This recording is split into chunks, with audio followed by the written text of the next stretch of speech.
What's up YouTube, and welcome to the Anabolic Outpost. And here at the Anabolic Outpost, simplicity is the name of the game, and when I could bring you a recipe that only has 3 ingredients, I think that meets the qualification quite well. And although this does have a slightly longer cook time than most recipes that you would bake, it makes up for it tremendously by the fact that it only takes about 5 minutes to put the ingredients together. Making a cake almost entirely out of yogurt is a bit of a foreign concept, but if you've ever read the nutrition facts of Greek yogurt, or in this case, the protein yogurt that we are using today, it's essentially pure protein, so I had to find a way to make it work by using so much yogurt. And I'll go through that in depth a little bit more throughout the video, but before that, let me get into showing you the simple ingredients that you will need. The first ingredient here, like I was just saying, is this protein vanilla yogurt. I know there's a couple different brands that make it. This brand works great. Just of course be sure to check the macros to make sure that you're buying what you think you are. Moving on here is 4 whole eggs, cornstarch, and the fourth ingredient here, it is optional, although I think it does need some tartness, so I'm going with some lemon juice. If you're not going to add it, it really does not make a big deal. This is a 3 ingredient cake after all. First things first here, you're going to want to take out a large mixing bowl, and I'm going to begin to scoop out that yogurt inside. In total, you're going to want to add 400 grams, and when you add this, be sure to create a pocket in the middle with the yogurt. That way, with the next step, when you crack the eggs in, you're slowly going to want to mix it into the yogurt. And that allows you to do so, and you'll also get a visual here in just a moment. So you can kind of see what I'm talking about here. I'm just taking the yogurt and pushing it to the sides until there's a decent sized pocket in the middle.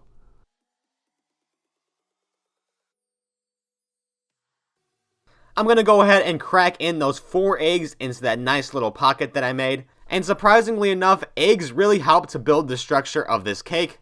There's going to be a very minimal amount of cornstarch added. Don't get me wrong, I know it's a bit unorthodox to have a cake that has such a minimal amount of dry ingredients in there. But I really like this one a lot because it ends up sort of having a cheesecake texture. And even without a crust, it really is delicious. I'm now going to go ahead and mix my eggs in, starting off by just breaking the yolks in the middle and eventually slowly incorporating the yogurt on the sides, mixing in with the eggs. It really doesn't have to be perfect.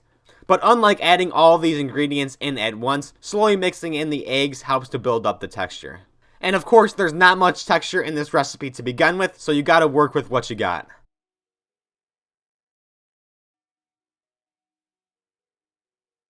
There's never a wrong time to preheat your oven in the cooking process, so let's go ahead and do it now and get this starting to warm up at 350 degrees. Back to the recipe portion here. Off in the distance, you could sort of see that mixture that I just created with the yogurt and eggs in the background. Of course, I'll give you a better look once all the ingredients are added in there, but before we get to that, I'm adding in the cornstarch right now with a total of 40 grams, and you are going to have to sift this before going in. And a tip here for you as well, if you don't have a sifter like I do, just put it in a separate container and mix it good with a fork before adding in. That will give you the same effect because it's definitely not very conventional to have a sifter, especially if you've been watching the videos on this channel. That's practically an advanced culinary move from the type of stuff that we're making on this channel. But I figured I gotta have at least one challenging aspect for how easy the rest of this recipe is. I've got that 40 grams of cornstarch sifted in now, and I'm just going to go ahead and add in 10 grams of the lemon juice. Completely optional ingredient here, but after making it the first time, this was the final ingredient that I needed to perfect this recipe. It's such a minimal amount, and you're really not going to notice much of a difference, so feel free to keep it a 3 ingredient cake if you please. I'm going to go ahead and get some mixing for the final time here, and I haven't really added much since the last time we're mixing, so the consistency isn't going to change too much. This is probably going to be the most liquidy cake batter you've ever made. But of course, it's all in the name of having a high protein alternative. And I've always thought, if you have a macro-friendly recipe that tastes like a 9 out of 10, is it really worth it to make the sacrifice and add the butter, the flour, and the sugar to make it the 10 out of 10? I really don't think so. Of course, if it fits into your macros though, there's really no stopping you. To bake this, I'm going to go ahead and take out a glass pie dish for this one, and I'm going to go ahead and give it a quick spray to make sure it doesn't stick. And after that, it is now time to pour it in. And if you're not making this side by side with me, this will give you the feel of how liquidy this truly is. It's really not much thicker than the texture of like a heavy whipping cream. Of course, saves me some time scraping it out and also some time flattening the top to make it look pretty. But once you do have it all together in the pie dish and your oven is preheated to 350 degrees, you could go ahead and slip it in there. And as you can imagine, with something that is so thin in consistency like this, you will have to cook it for a total of 50 minutes. And hey, that was a quick 50 minutes. You can see that beautiful golden brown that is starting to come up on the edges and even slightly a bit in the center. I guess you could call this a bit of a poor man's crust, even though it doesn't really have any true aspects of a crust. And also keep in mind, throughout the baking process, it is going to sort of rise in weird spots, and you can kind of see here, it isn't perfect all the way around, but this is after taking it out, and it's already been cooled for a short period of time. So of course, don't freak out if you start to see that when you peek in at the 25-minute mark. And because this is supposed to go for a sort of cheesecake consistency, I would recommend cooling this for at least 4 hours before you dig in.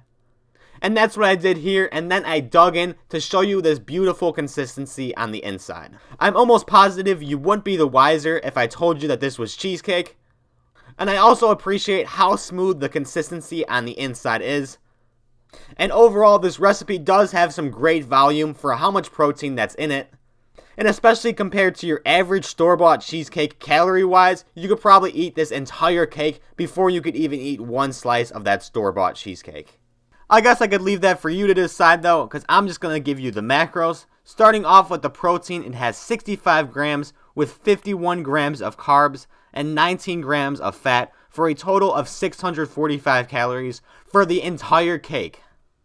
Like I was saying, it may be just a little bit more than one slice of cheesecake that's store-bought. But honestly, it's probably not much more than 2.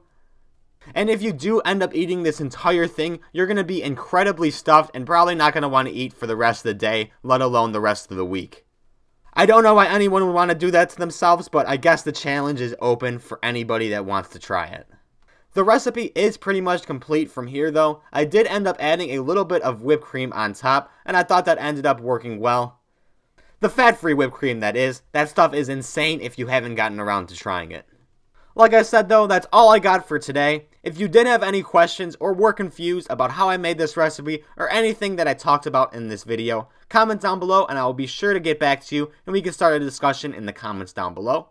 Other than that, if you found this recipe both helpful and delicious, be sure to leave a like, subscribe if you haven't already. Thank you for watching and I will see you in the next video.